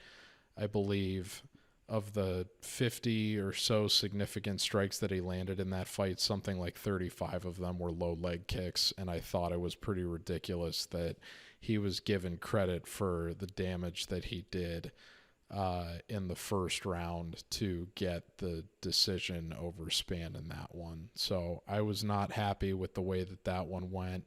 I did think that Spann did enough damage in the first 10 minutes to win that fight outright. And that Smith should probably be on a 4-fight losing streak right now. Smith is 35 years old, and the only other fighter on the UFC roster that has been finished 15 times in MMA is Andrei Arlovsky, who is 45. So that's a difference of 10 years between these guys. That's pretty insane. It speaks to how much damage Smith has accrued over the course of his MMA career, and when you compare that to the fact that Petrino has not lost and has never been finished, you understand why he is a minus 550 favorite. Now, there's some people that think Smith is being disrespected by this line, and I agree to a certain extent in the sense that this is a step up in competition in certain respects for Petrino, but we haven't seen anything from Petrino that would, I think, make you wonder if he's got Smith covered anywhere. I think the only way that this gets weird is if Smith's takedown defense somehow holds up, which I don't really see it doing. Given it's only 48% for his UFC career. And if Petrino isn't able to deploy his wrestling and gets tired in the process of doing so, maybe he loses the last 10 minutes and it ends up being another weird split decision in the same way that the Spann fight kind of worked out. But Petrino's demonstrated a level of power that Smith doesn't have on his striking at this point, I don't think. And it's just the difference in attrition here is just too crazy for me to believe that Smith is going to be able to contend with Petrino for 15 minutes. So I would expect Petrino to get a finish here. The fight could get potentially a little weird if it does go the distance, which is why I wouldn't advocate betting him at 550. But I think the people that are wishfully thinking that Smith is going to make this a competitive fight are sorely mistaken based on what 3 of the last 4 results for Smith have been, and the fact that he probably should have lost the Spann fight anyway.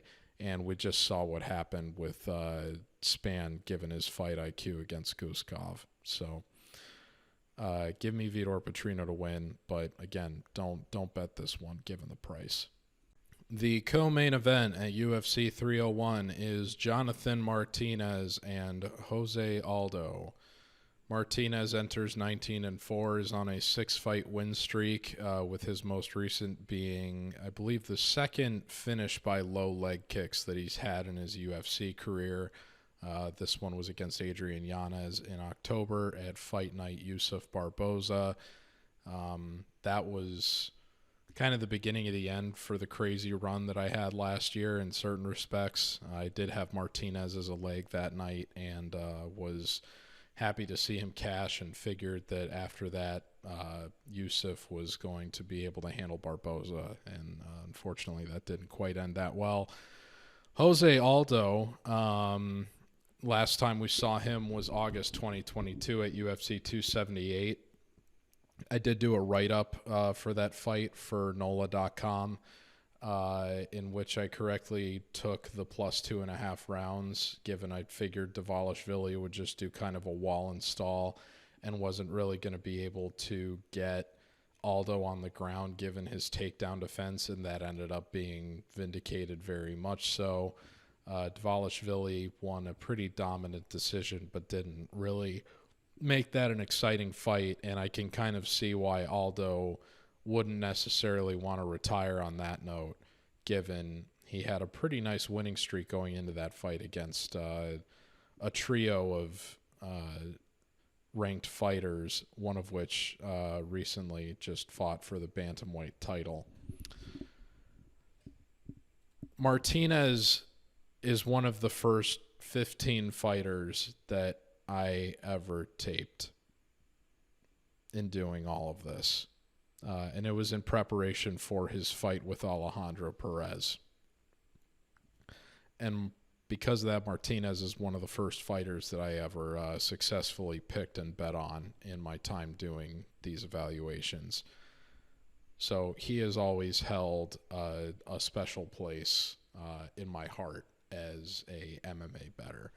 And I've tried to recognize that in terms of times where I've been backing him, that I know that there's going to be some bias, but there's been great pride for me to watch this guy ascend in the last 2 years to the point that he's at now, where he's on the co-main event for a pay-per-view against someone that is regarded as unanimously as a legend in the sport of MMA. Now, I try to factor that heavily into the fact that this is, in many respects, a step up in competition for him. But even then, it's not like this is the version of Aldo that we were seeing 2 years ago that was putting Rob Font in a 50-45 position in a main event, that was giving Pedro Munoz a 30-27, that was, separating himself in pretty clear fashion against Chito Vera.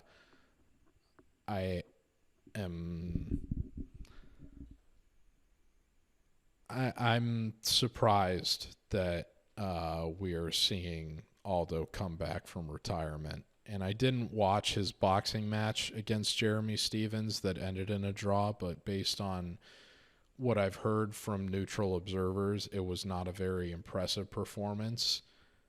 And so I am left to wonder where Aldo kind of is, given the layoff that he has had in the last 21 months, and how that has affected him at 37 years old, and what his motivation is for really coming back at this point. Does he actually think that he's got, and especially there's a lot of speculation that, with, USADA being out of the picture now, and a lot of these older fighters getting a second win thanks to being able to more easily dip into PEDs, does that give Aldo a window where he thinks he's going to be able to come back in and make an interesting case at bantamweight? I think bantamweight is crowded enough at this point that he's not really going to be able to get past someone like a Corey Sandhagen, or he got pretty thoroughly dominated against Peter Yan, and I would be curious to see how that fight would go if they were to end up getting a rematch without a title on the line. or even to see him rematch one of the three guys that he most recently beat by unanimous decision, including Marlon Vera. But Jonathan Martinez, I think, is certainly the lowest level opponent he has gotten, at least since fighting Renato Moicano at featherweight in 2019. And given that this is a step up in competition for Martinez in some respects, I can understand why the line is narrowed over the course of the week and why there is speculation that Aldo is going to be able to get a win here with the loyalty of Brazil behind him. But again, I'm a long-term bettor, and the trends that are working against Aldo here are not great, not only relative to the fact that he's retired, but the fact that he's in his late 30s with the 3 times more ring rust than what Martinez is bringing into this. And then you also factor in the age gap that Martinez at 30 years old is basically right in the middle of what his prime should be of his MMA career. A fighter in their prime going against a fighter well past their prime that has taken the amount of attrition that Aldo has, combined with the layoff and the decision to already resign from the sport mentally, and now have to try to come back and jump into that. Even though I think this is probably as good of a spot as Aldo could ask for given the circumstances, I think there's enough reason to believe that despite the fact that the guy has a very well adapted knowledge of the tool that Martinez most likes to make use of, which is low leg kicks, and in many ways Aldo is the guy that, if not the inventor of that technique in MMA, is at least someone who was able to perfect it to perhaps a higher level than any of the other people before him. Because of the natural wear and tear on just reflexes, you wonder how effectively he's going to be able to consistently check those for Martinez, and just what his reaction time is going to be relative to the ability Martinez has. I don't think this is going to be a runaway win for Martinez, as I've heard many people expect it to be this week. And I understand why people would want to back Aldo in this spot, but there's too many long-term flags here relative to the success that Martinez has had and where Aldo is at this point in his life and his MMA career that make me believe that Martinez shouldn't be outright favored to win this fight. So I am going to be picking Jonathan Martinez. I'm going to be hesitant to deploy him as a parlay leg at his, even at the value that he's at, just because this is a fight that's happening in Brazil. And even though I would expect Martinez to be more ready to get after it in the first round, with the experience that Aldo does have, I think it is fair to wonder, what did the last 10 minutes of this fight look like if he's able to make adjustments and find openings to take advantage of someone in Martinez that has been knocked out before. And if he does, if he is able to successfully have some moments of damage, how much does the crowd vary being like firmly wanting to see him have this big moment in his comeback? How does that influence the judges in terms of maybe swaying what some of these close rounds are going to be, because they're presumably going to be on the feet the whole time? I think Martinez would be served to try to mix it up here, at least get Aldo stuck on the fence a little bit, and we've seen Martinez do some good work in the clinch to make the difference in some of his closer fights on this winning streak. The biggest moment that comes to mind is his unanimous decision win against Said Nurmagomedov, when he landed a fight-changing elbow in the clinch that broke Nurmagomedov's nose. So we've seen Martinez do good, damaging strikes from positions where he hasn't necessarily had to go to the ground. And we did see Aldo get stuck on the fence against Merab Dvalishvili, although, again, Merab kind of fights at that grueling, relentless pace where he's going to be going after the takedown regardless of how many times you stuff it or not. But I do think that given where these guys are at in their careers, Martinez just offers a little bit more and is going to be more mentally ready to get after it than Aldo is going to be given the time off. So I'm going to say that Martinez gets a 29-28 decision. I think it could be very close. I wouldn't be surprised if this fight ends in a split decision. I do think Aldo's going to make it competitive. I just don't think that he's sharp enough given the time that he spent away and the decision to retire where, if he were coming into this fight with less of a layoff, I would think that he would have a much more reasonable shot at making this interesting, particularly given what the fight is taking place in Brazil. So give me Jonathan Martinez to win a 29-28, but I won't be surprised if Aldo makes it a very, very close fight. And now we come to the main event. Alexandre Pantoja and Steve Erceg.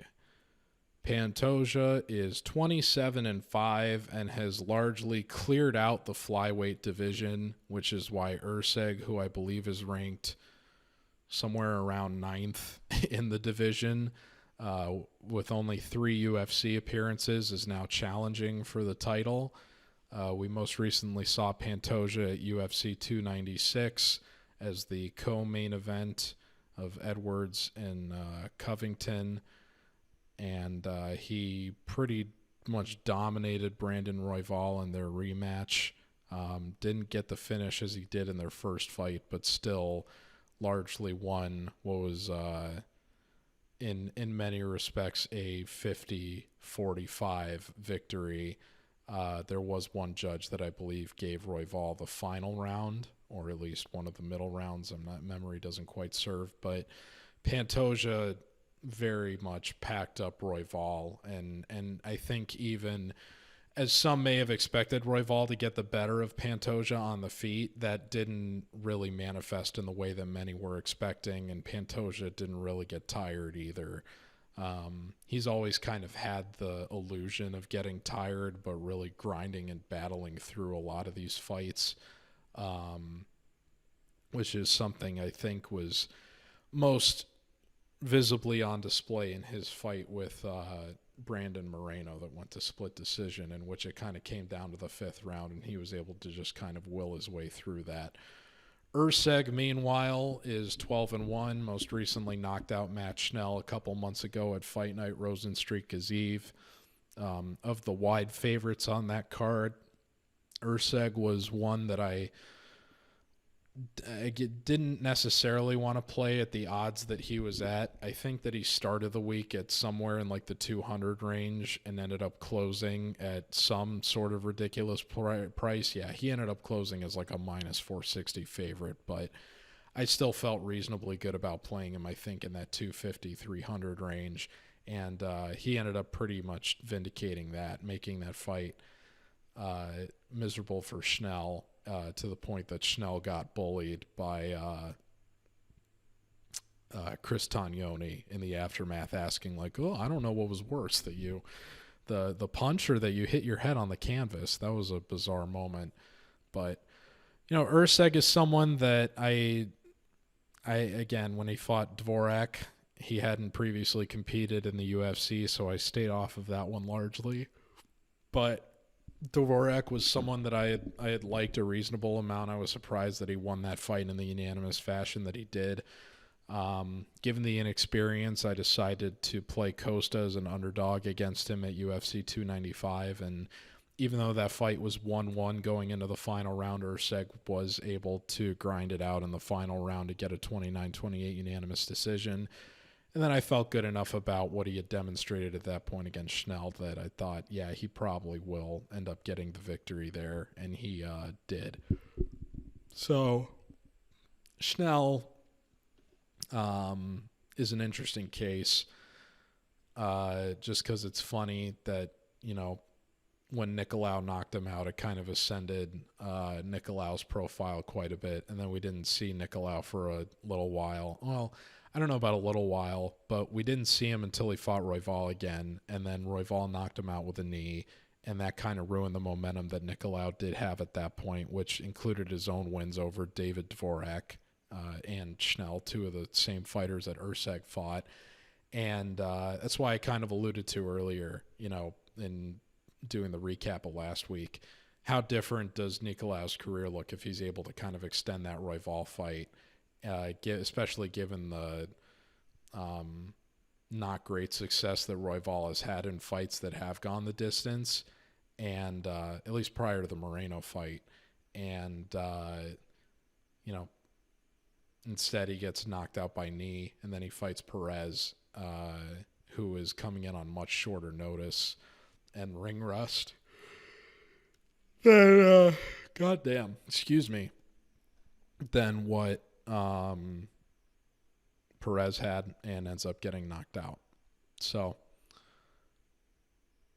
it's just funny how these things work out, and how the favorability and the clearing out of the division is kind of perfectly aligned for Erceg to challenge Pantoja for the title here. But I do think, I this fight taking place in Brazil, I think, is quite significant, especially if this does end up going 5 rounds, which Erceg hasn't had to do in his MMA career before.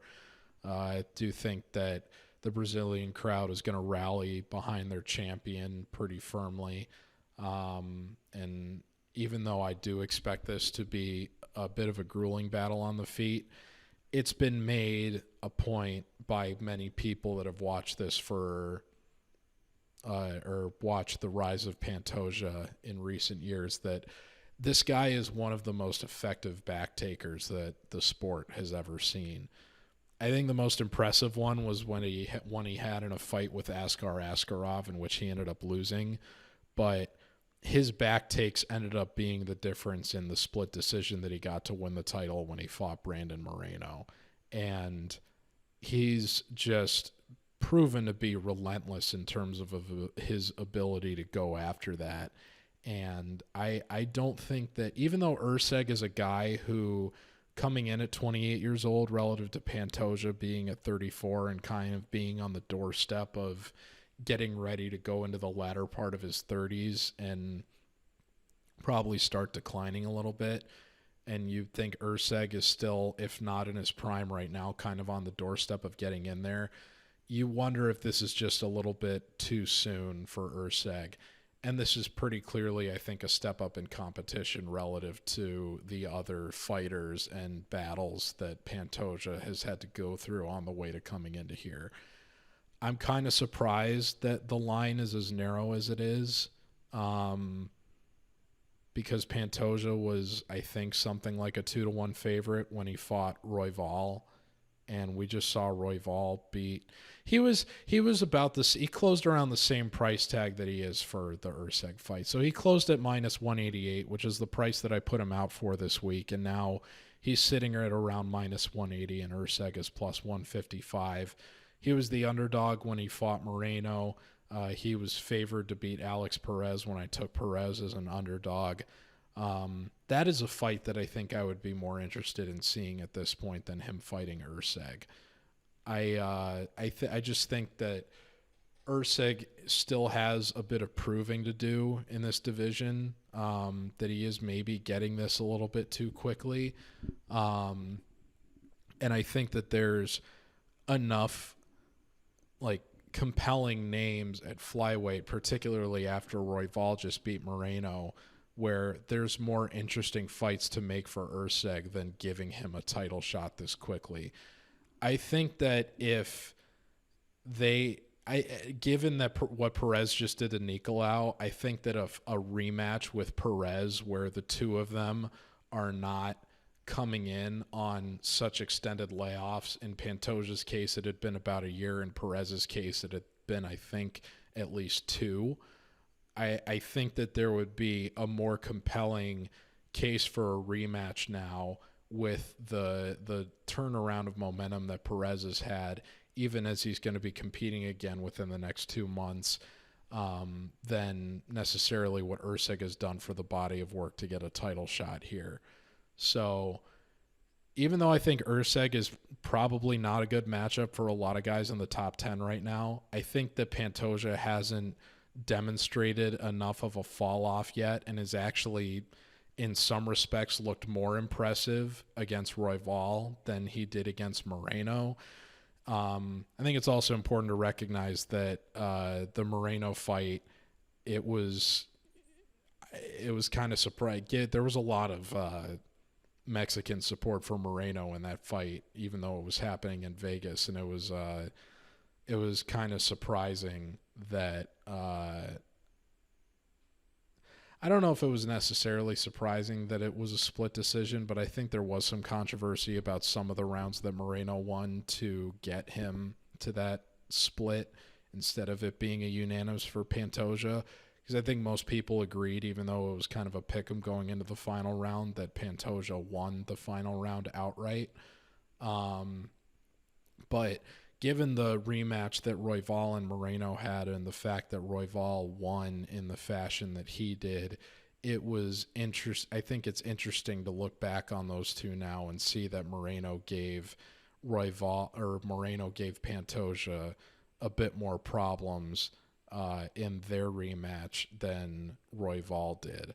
So it'll be interesting to see what happens after this if Pantoja does end up winning. But I do think that between the superior experience going the distance, the superior volume not even necessarily volume, because these guys are pretty even on the feet. And in fact, Erceg is a little bit better in terms of defensive efficiency, but given the more consistently deployed, well-rounded skill set we've seen from Pantoja and the ability to retain dominant position, particularly when he's able to get to the back, I don't necessarily think that he's going to be able to finish Erceg here, and it would be the first loss by finish of Erceg's MMA career. But it is important to recognize that neither of these guys have ever been finished. And even though Erceg recently demonstrated good power against Schnell, I don't think that you can discount the power that Pantoja has. Pantoja knocked out Schnell in faster fashion than Erceg did when the two of them fought in 2019. So I don't necessarily think one is going to be able to compromise the other on the feet. I think the difference for this is going to be the rounds where Pantoja is able to backpack or get the back triangle on the ground, and Erceg has a difficult time getting out because he didn't have to face anything like that at all on his way up from Dvorak or Costa or Schnell or on the regional scene against the likes of Shannon Ross. So give me Pantoja to win a 49-46 decision here. I think Erceg could probably take away one of the early rounds, but as this fight continues to build, I just see Pantoja running away with this and really feeding off of the momentum of the crowd and reminding everyone why he's in the position that he is as champion and that this is only Erceg's fourth UFC fight. And that's going to do it for the MMA RAXPOD for UFC 301. Thank you very much. If you tuned in for the whole show, please like, share, and subscribe. And I will be back for UFC 302, which features Islam Makhachev and Dustin Poirier out of Newark, New Jersey. That's going to be an interesting card between the Strickland-Costa fight, which I anticipate will have a very, very big press run going into that, but I'll also be looking forward to Jailton Almeida, Alexander Romanov, as well as Tatsuro Taira and Joshua Van. At least I think that fight is still on. I could be wrong, but I think it still is. In any event, going to be a great event when that rolls around, but hopefully we're able to get back on track before then, preferably starting with this card. But until that happens in June, thank you very much for tuning in, and always appreciate the attention and love, not only here but also on Twitter and elsewhere for the effort for putting these in, and hope everybody enjoys the event. Take care, folks.